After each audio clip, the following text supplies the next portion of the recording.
بسم اللہ الرحمن الرحیم وصلی اللہ علی النبی الکریم وعلی آلہ وصحابتہ اجمعین اما بعد فاعوذ باللہ من الشیطان الرجیم ویسألونک عن المحیض قل هو اذن فاعتزلوا النساء في المحیض ولا تقربوهن حتى يطهرن فإذا تطهرن فأتوهن من حيث أمركم الله ان اللہ یحب التوابین ویحب المتطہرین نساؤکم حرث لکم فأتوا حرثکم انا شئتم وقدموا لانفسکم واتقوا اللہ واعلموا انکم ملاقوہ وبشر المؤمنین۔ اور وہ صحابہ تم سے حیض کے بارے میں سوال کرتے ہیں، حیض کا خون آیا ہو اس وقت حیض کی جگہ کے بارے میں سوال کرتے ہیں، اور خود حیض کا خون کیا ہے یہ سوال کرتے ہیں۔ اے نبی، تم ان سے جواب میں یہ کہہ دو کہ وہ حیض اور حیض کی جگہ گندی چیز ہے، لہٰذا حیض کی حالت میں تم عورتوں سے الگ رہو، یعنی ان سے مجامعت مت کرو، اور جب تک وہ عورتیں حیض سے پوری طرح پاک نہ ہو جائیں وہاں تک جماع کرنے کے لیے ان کے قریب مت جاؤ۔ پھر جب وہ عورتیں پوری طرح حیض سے پاک ہو جائیں تو ان عورتوں کے پاس اسی طریقے سے جاؤ جس طریقے سے، یعنی جس جگہ سے اللہ نے جانے کا تم کو حکم اور اجازت دی ہے۔ یقیناً اللہ تعالی توبہ کرنے والوں سے محبت رکھتے ہیں اور خوب پاک صاف رہنے والوں کو پسند فرماتے ہیں۔ اللہ نے جس جگہ یعنی آگے سے جانے کی اجازت دی ہے اسی جگہ سے جاؤ جماع کے لیے، یہ ہے اس کا سادہ سا مفہوم۔ پھر نساؤکم حرث لکم، تمہاری بیویاں تمہارے لیے کھیتی ہیں، سو تم اپنی کھیتی میں آگے والے راستے سے جس طرح سے چاہو آؤ، اور اپنے لیے آگے یعنی آخرت میں کام آنے والے اچھے اعمال بھیجو، اور تم اللہ تعالیٰ سے ہر حالت میں ڈرو، اور تم اس بات کو جان رکھو کہ تم اس اللہ سے ملنے والے ہو۔ اللہ تعالیٰ سے یقیناً تمہاری پیشی ہونے والی ہے، تم یقیناً اللہ کے حضور پیش ہونے والے ہو۔ اور دوسرا ترجمہ، اللہ تعالیٰ کے سامنے تم کو ضرور پیش ہونا ہے۔ وبشر المؤمنین، اور ایمان والوں کو اے نبی جنت کی خوشخبری سنا دو۔ یہ اس آیت کا موٹا موٹا ترجمہ ہے۔ اب ذرا اس کی تفسیر بھی دیکھیے۔ وَيَسْأَلُونَكَ عَنِ الْمَحِيضِ، صحابہ کرام نے نبی کریم صلی اللہ علیہ وسلم سے حیض کے باب میں سوال فرمایا تھا۔ یہ ابو الدحداح رضی اللہ تعالی عنہ اور صحابہ کرام کی ایک جماعت تھی۔ ان کے سوال کا منشا اور سبب یہ تھا کہ یہود حیض کے زمانے میں عورتوں سے بالکل الگ تھلگ رہتے تھے، بلکہ اس جگہ پر وہ رات بھی نہیں گزارتے تھے جہاں کوئی حائضہ عورت ہو، اور نہ ہی حائضہ عورت کے پاس کھانا پکواتے تھے، نہ ہی اس سے کسی بھی قسم کا میل ملاپ یا کسی بھی قسم کا تعلق رکھتے تھے۔ زمانے جاہلیت میں بھی لوگوں نے ان کی اقتداء کرنا شروع کر دیا۔ اس کے برخلاف نصارہ یہ کرتے تھے کہ وہ حائضہ اور غیر حائضہ میں کوئی فرق نہیں کرتے تھے، چاہے حیض کا زمانہ ہو یا نہ ہو، دونوں کو یکساں سمجھتے تھے۔ اللہ رب العزت نے بیان فرمایا کہ ہماری شریعت کان بین ذالک قواما، یعنی امتن وسطن ہے، لہذا حیض کے زمانے میں عورت کو اپشوکن تو نہ سمجھا جائے، یہ اس کی ایک معنوی نجاست ہے، اور وہ بھی اس کی خود کی اختیار کردہ نہیں ہے، بلکہ یہ ایک فطری نظام کے تحت اس کے باطن کو اور اس کی اندرونی سسٹم کو گندگی سے پاک کرنے کے لیے گندا خون اس کو نکلوا دیا جاتا ہے، جس کی وجہ سے اس کو اپشوکن نہیں سمجھنا چاہیے، بلکہ حضور اکرم صلی اللہ علیہ وسلم نے اپنی ازواج کو حالت حیض میں ایک بستر میں ساتھ لٹایا، ان کی چوسی ہوئی ہڈی کو خود چوسا، ان کا بچا ہوا پانی یہ حضور نے خود پیا، ان کے ہاتھوں سے کنگھی کروائی، اور ایک ہی گھر میں رہے، بلکہ ایک زوجہ محترمہ رضی اللہ تعالی عنہ تو رات میں اچانک حیض آنے پر آپ سے الگ ہو گئیں، تو حضور نے ان کو اپنے قریب بلا لیا۔ تو ایک طرف تو یہ نظام ہے، لیکن حالت حیض میں طبی اور شرعی اعتبار سے بھی عورت سے جماع و وقاع کرنا یہ حرام ہے۔ اس کی کچھ شکلیں ہیں، سنیے۔ ناف سے لے کر گھٹنے تک عورت کے بدن کو دیکھنا اور ہاتھ لگانا بھی حالت حیض میں درست نہیں ہے۔ اگر حیض کے 10 دن اور نفاس کے 40 دن گزر جائیں تو غسل کے بعد صحبت کرنا بہتر ہے، ورنہ بغیر غسل کے بھی اجازت ہے۔ اور اگر حیض میں 10 دن سے کم اور نفاس میں 40 دن سے کم مدت میں اگر خون بند ہوا ہو تو عادت کے مطابق اگر بند ہوا ہے تو پھر بغیر غسل کے جماع کی اجازت ہے، بشرطے کہ ایک نماز کا وقت گزر چکا ہو۔ اور اگر بغیر عادت کے عادت سے کم دنوں میں بند ہوا ہے تو پھر غسل کے بعد بھی اجازت نہیں ہے۔ ایک مسئلہ۔ دوسری بات، ناف سے اوپر اور گھٹنے سے نیچے حالت حیض میں عورت سے استمتاع کرنا، اس سے لطف اندوز ہونا بالکل جائز ہے، درست ہے، متفق علیہ مسئلہ ہے۔ ناف سے اوپر اور گھٹنے سے نیچے، البتہ ناف اور گھٹنے کے درمیان کا حصہ جو ہے اس میں سوائے فرج کے یعنی ران وغیرہ سے استمتاع کرنے میں حضرات فقہا کا اختلاف ہے۔ امام صاحب، امام شافعی علیہم الرحمہ وغیرہ تو اس سے بھی گریز کرنے کو کہتے ہیں احتیاط کے پہلو کے پیش نظر۔ البتہ امام محمد اور امام مالک کے یہاں ران وغیرہ سے استمتاع کر سکتے ہیں۔ تیسری شق، فرج سے استمتاع کرنا تو متفق علیہ طور پر حرام ہے۔ اس کو ان آیت کریمہ میں کہا جا رہا ہے۔ وَيَسْأَلُونَكَ عَنِ الْمَحِيضِ، یہ محیض یا تو مصدر میمی ہے یا پھر ظرف مکان ہے، اسی لیے تفسیر کر رہے ہیں۔ ای الحیضی مصدر میمی کا ترجمہ، او مکان الحیضی، یا تو یہ حیض کے بارے میں پوچھتے ہیں، حدث کے بارے میں، یا زمان و مکان حیض کے بارے میں پوچھتے ہیں۔ زمان حیض میں عورت سے کیا سلوک کرنا چاہیے اور مکان حیض میں کیا سلوک کرنا چاہیے۔ حیض سیلان دم جب ہو جائے بالغہ عورت کو، جس کو کوئی بیماری نہ ہو، تو اس وقت اس سے کیا رویہ اپنانا چاہیے۔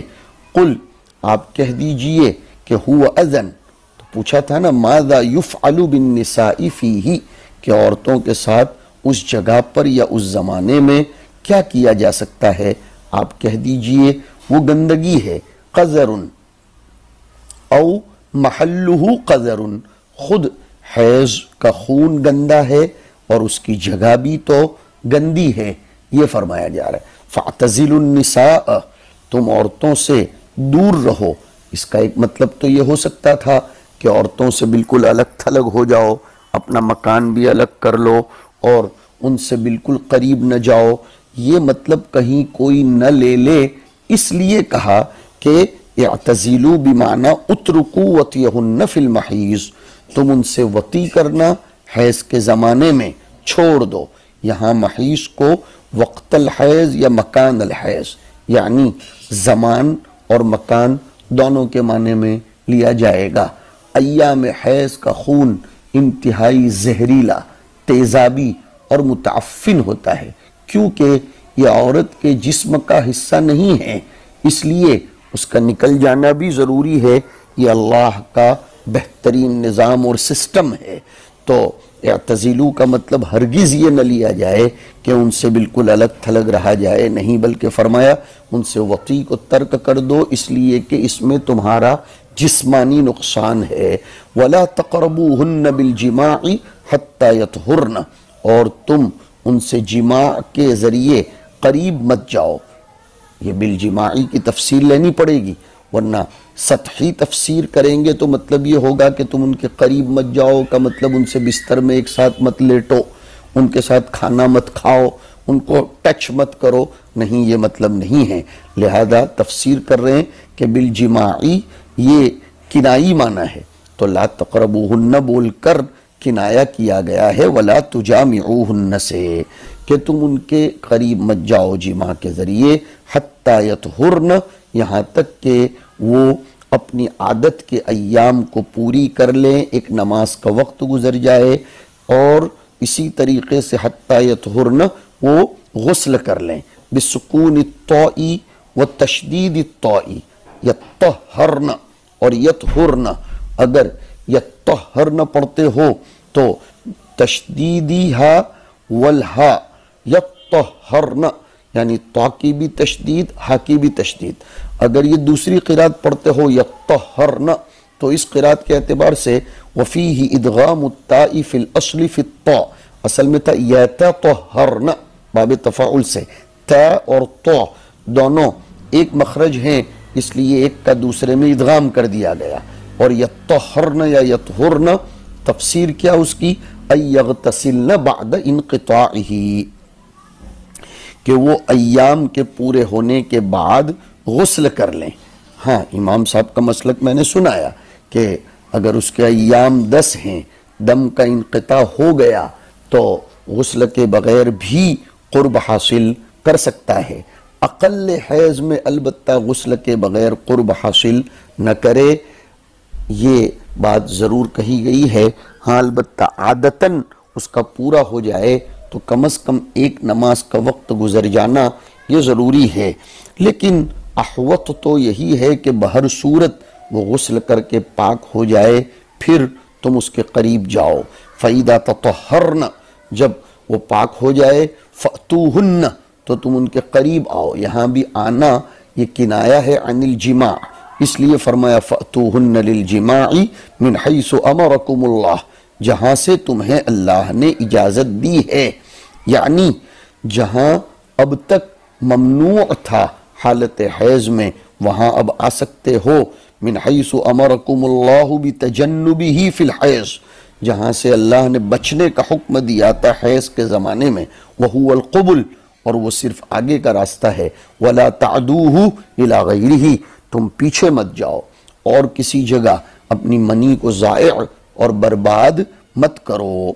بعض علماء تفسیر نے فَأْتُوهُنَّ مِنْ حَيْثُ أَمَرَكُمُ اللَّهُ کے مقتضائے نص سے یہ بات ثابت کی ہے کہ عورت کے منہ میں اپنی شرمگاہ دے کر اپنی منی کو ضائع و برباد نہیں کرنا چاہیے۔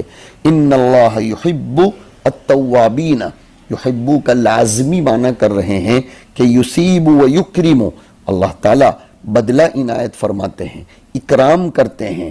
میں نے یہ بات پہلے بتلا دی تھی کہ ہمارے مصنف یحبو کی تفسیر اس طرح کیوں کرتے ہیں۔ التوابین من الذنوب، جو گناہوں سے توبہ کرتے ہیں، کہ اب تک اگر حیض میں اس طرح کرتے چلے آئے اور اب اس سے باز آ جاتے ہیں تو اللہ ان سے محبت کرتے ہیں۔ وَيُحِبُّ الْمُتَطَهِّرِينَ مِنَ الْأَقْذَارِ، اور جو لوگ اپنے آپ کو گندگیوں سے دور رکھتے ہیں، پاکیزہ رہتے ہیں، اللہ ان سے بھی بڑی محبت فرماتے ہیں۔ نساؤکم حرث لکم، تمہاری بیویاں یہ تمہارے لیے کھیتی ہیں۔ جی ہاں، اس میں جماع کی نیت یہ بھی بتلا دی کہ جماع کرتے وقت انسان کو چاہیے کہ وہ صرف شہوت رانی کو اپنا مقصود نہ بنائے، بلکہ جیسے کھیتی میں انسان بیج بوتا ہے فصل لینے کے لیے، اور پھر اس کو اپنی زندگی کے گزارنے کا سامان حاصل کرنے کے لیے، ویسے بیوی سے بھی وہ جمع کرے نسل لینے کے لیے۔ تو حرث فصل کے لیے ہوتی ہے، بیوی نسل کے لیے ہوتی ہے۔ اس لیے کہا ای محل زرعکم للولد، یہ تمہارے بچوں کے بونے کے لیے بیج کی جگہ ہے، یہ ہے۔ تو تمہاری عورتیں تمہاری کھیتی ہیں، یعنی تمہارے کھیتوں کی جگہ ہیں۔ کھیتوں کے ساتھ اس لیے تشبیہ دی گئی کہ ان کے رحموں میں جو نطفے ڈالے جاتے ہیں وہ تخم کے مشابہ ہیں۔ اس سے غرض یہ ہے کہ عورتوں سے صحبت کرنا محض نسل باقی رکھنے کے لیے تمہارے لیے مباح کر دیا گیا ہے۔ آگے فرمایا فَأْتُوا حَرْثَكُمْ ای محل حرثکم، اور اس سے مراد ہے وَهُوَ الْقُبُلْ، اور تم اپنی کھیتیوں میں آؤ، یعنی قبل میں، اَنَّا شِئْتُم، جس کیفیت سے چاہو۔ اَنَّا یہ کبھی استفہامیہ ہوتا ہے، جیسے اَنَّا یحیی هَذِهِ اللَّهُ بَعْدَ مَوْتِهَا۔ اَنَّا کبھی اَيْنَ کے معنی میں آتا ہے، جیسے اَنَّا لَكِ هَذَا، اور اَنَّا کبھی متا کے معنی میں آتا ہے۔ آیت کریمہ میں ہر ایک تفسیر کی گئی ہے، لیکن من این کے معنی میں نہیں لے سکتے۔ ابن جریر نے ابن عباس سے پہلی تفسیر نقل کی ہے کہ انا یہ کیف کے معنی میں ہے، کہ تم چاہو جس طریقے سے ان کے پاس آ سکتے ہو، جماع کا جو طریقہ اختیار کرو وہ تمہارے لیے جائز ہے۔ اور دوسری تفسیر ربیع ابن انس سے لی ہے کہ این کے معنی میں، اور تیسری تفسیر ضحاک سے لی ہے۔ تو فرماتے ہیں فَأْتُوا حَرْثَكُمْ أَنَّا شِئْتُمْ، اپنی کھیتی میں جہاں سے چاہو آؤ، لیکن جانا چاہیے قبل میں۔ انا ہمارے مفسر نے صرف ایک تفسیر لی، ای کیف شئتم، مطلب کیا؟ کیف کا من قیام وقعود واضطجاع واقبال وادبار، کھڑے کھڑے جمع کرو، بیٹھ کر، چت لٹا کر، یا آگے سے آگے یا پیچھے سے آگے۔ یہ کیوں کہنا پڑا؟ کہ نزل ردا لقول الیہودی من اتى امرأته في قبولها من جهة دبرها جاء الولد احول۔ یہود کا ایک زعم تھا، یہود ایسا سمجھتے تھے کہ جو شخص اپنی بیوی کے پاس دبر کے راستے سے قبل میں آتا ہو تو بچہ بھینگا پیدا ہوتا ہے۔ اس نظریے کی تردید کے لیے یہ آیت کریمہ اتار کر اجازت دے دی گئی۔ تو یہود عورت کی پشت کی طرف ہو کر وطی کرنے کو ممنوع کہتے تھے، اور کہتے تھے اس سے بچہ احول یعنی بھینگا پیدا ہوتا ہے۔ حضور سے جب یہ پوچھا گیا تو اس پر یہ آیت کریمہ نازل ہوئی اور فرمایا کہ تمہاری بیویاں تمہارے لیے بمنزلہ کھیتی کے ہیں، جس میں نطفہ بجائے تخم اور عورت بمنزلہ پیداوار کے ہے۔ اس سے مقصود اصلی نسل کا باقی رکھنا اور اولاد کا پیدا ہونا ہے، لہٰذا تم کو اختیار ہے آگے سے یا کروٹ سے یا پس پشت سے پڑھ کر یا بیٹھ کر جس طرح چاہو مجامعت کرو۔ بس اتنا ضروری ہے کہ تخم ریزی اسی خاص موقع میں ہو جہاں پیداواری کی امید ہو، یعنی مجامعت تو صرف فرج ہی میں ہونی چاہیے، لواطت ہرگز نہ ہو۔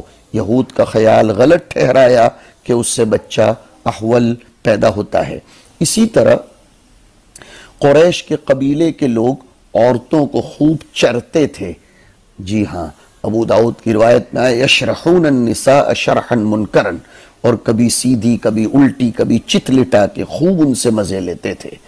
عبد الرحمن ابن ثابت سے روایت ہے، وہ کہتے ہیں کہ عبد الرحمن کی بیٹی حفصہ کے پاس میں گیا، میں نے کہا میں تم سے ایک مسئلہ پوچھنا چاہتا ہوں، لیکن تم سے پوچھتے ہوئے مجھے شرم آتی ہے۔ کہنے لگی بھتیجے شرم نہ کرو، پوچھو۔ میں نے کہا عورتوں کی دبر میں وطی کرنے کو پوچھتا ہوں۔ فرمایا یہود کہا کرتے تھے کہ جو کوئی عورت کو پھیر کے وطی کرے تو اس کا بچہ بھینگا پیدا ہوگا۔ پھر جب مہاجر لوگ مدینہ منورہ میں مکہ سے ہجرت کر کے آئے تو انصار کی عورتوں سے ان کی شادیاں ہونے لگیں۔ انہوں نے عورتوں کو پھیر کے وطی کی تو ایک عورت نے اپنے میاں کا کہنا ماننے سے انکار کر دیا۔ اس نے کہا کہ جب تک حضور کے پاس نہ آ جائیں ہم اس طرح سے نہیں کرائیں گے۔ پھر ام سلمہ کے پاس وہ گئیں، ان سے یہ قصہ ذکر کیا، وہ بولی بیٹھ جاؤ، حضور کو آنے دو، دریافت کر لیں گے۔ جب حضور تشریف لائے تو اس انصاریہ کو تو آپ علیہ السلام کے سامنے پوچھنے میں شرم آئی، وہ تو نکل کے چلی گئی۔ ام سلمہ نے حضور سے یہ قصہ بیان کیا، آپ نے فرمایا اس انصاریہ کو بلا لو، وہ بلائی گئی تو اس کے آنے پر حضور اکرم صلی اللہ علیہ وسلم نے یہ آیت نساؤکم حرث لکم فأتوا حرثکم انا شئتم پڑھ کر اسے سنائی۔ لیکن ایک بات یاد رکھو کہ دبر میں وطی کی سزا بڑی خطرناک ہے۔ قیامت کے دن اللہ تعالیٰ ایسے شخص کی طرف رحمت کی نگاہ سے نہیں دیکھیں گے جو عورت کی دبر میں وطی کرے۔ من اتا امرأتہ فی دبرہا فقد کفر بما انزل علی محمد، اس طرح کے بھی الفاظ آئے ہیں۔ جو جگہ کھیتی کے قابل نہیں ہیں، یعنی پیچھے کی جانب، اس جگہ کو تم جانے کی ہرگز اجازت تمہیں نہیں ہے۔ پیچھے کی جانب سے آنا یہ قوم لوط کا عمل ہے جس پر قہر خداوندی نازل ہوا۔ حدیث میں ملعون من اتا امرأة فی دبرہا بھی آیا ہے۔ ہاں، اسی طرح ایک حدیث میں آیا کہ جس نے حالت حیض میں وطی کی یا دبر کی جانب میں صحبت کی یا کسی کاہن اور نجومی کے پاس گیا اور اس کی تصدیق کی تو اس نے محمد الرسول اللہ صلی اللہ علیہ وسلم پر نازل شدہ احکام کا کفر کیا۔ مطلب یہ ہے کہ نکاح سے مقصود اولاد ہے، جیسے کھیت سے مطلوب پیداوار ہوتی ہے۔ ظاہر ہے کہ اغلام سے اولاد کا تولد ناممکن ہے، چنانچہ ترغیب نکاح کے بارے میں جو حدیث آئی اس میں بھی تو آیا کہ انی مکاثر بکم الامم یوم القیامتی، ترغیب نکاح سے اولاد کی کثرت مطلوب ہے۔ حضور قیامت کے دن سامان افتخار حضور کو ہاتھ لگے گا، اور یاد رکھو کہ صحبت کی اجازت محض لذت کے لیے نہیں دی گئی، بلکہ مقصود ہے کہ اس لذت کو ذریعہ آخرت بناؤ۔ جی ہاں، اور ایک شخص نے پوچھا ہم اپنی عورتوں کے ساتھ کیا آئیں اور کیا چھوڑیں؟ حضور نے فرمایا وہ تیری کھیتی ہے، جس طرح چاہ آ، ہاں اس کے منہ پر مت مار، زیادہ برا مت کہہ، اس سے روٹھ کر الگ نہ ہو جا، ایک ہی گھر میں رہ۔ آگے فرماتے ہیں وَقَدِّمُوا لِأَنفُسِكُمْ ای العمل الصالح، قدمو کا مفعول بھی، اپنے لیے عمل صالح کو آگے کرو، یعنی کالتسمیۃ عند الجماع، جماع کے موقع پر بسم اللہ پڑھو، اللہم جنبنا الشیطان وجنب الشیطان ما رزقتنا، یہ پڑھو۔ ابن عباس فرماتے ہیں کہ جب جماع کا ارادہ ہو تو یہ پڑھو کہ اے خدا تو ہمیں اور ہماری اولاد کو شیطان سے بچا لے۔ حضور فرماتے ہیں کہ اگر یہ دعا پڑھ کر جماع کیا گیا اور نطفہ قرار پکڑ گیا تو اس بچے کو شیطان ہرگز کوئی ضرر نہیں پہنچا سکے گا۔ تو اعمال صالحہ اپنے لیے کرتے رہو، یا یہ کہ وطی سے اولاد صالحہ مطلوب ہونی چاہیے، محض حظ نفس مقصود نہ ہو۔ یہ ہے وَقَدِّمُوا لِأَنفُسِكُمْ وَاتَّقُوا اللَّهَ، اللہ سے ڈرتے رہو، وَعْلَمُوا، اور یاد رکھو کہ تم کو اس سے ملنا ہے۔ جی، وَاتَّقُوا اللَّهَ فِي أَمْرِهِ وَنَهِيهِ وَعْلَمُوا أَنَّكُمْ مُلَاقُوهُ بِالْبَعْثِ فَيُجَازِيكُمْ بِأَعْمَالِكُمْ وَبَشِّرِ الْمُؤْمِنِينَ، المؤمنین کون؟ الذین اتقوہ، بشر بأی شیء، کہا بالجنتی، ان مومنین کو جو اللہ سے ڈرتے ہیں ان کو جنت کی خوشخبری سنا دو۔ اللہ تعالی ہمیں اپنے معاشرتی اعمال میں بھی شریعت و سنت کی پیروی کرنے اور اس کی ہدایات و گائیڈ لائن پر چلنے کی مکمل توفیق ارزانی نصیب فرمائے۔ وصلی اللہ علی النبی الکریم برحمتک یا ارحم الراحمین۔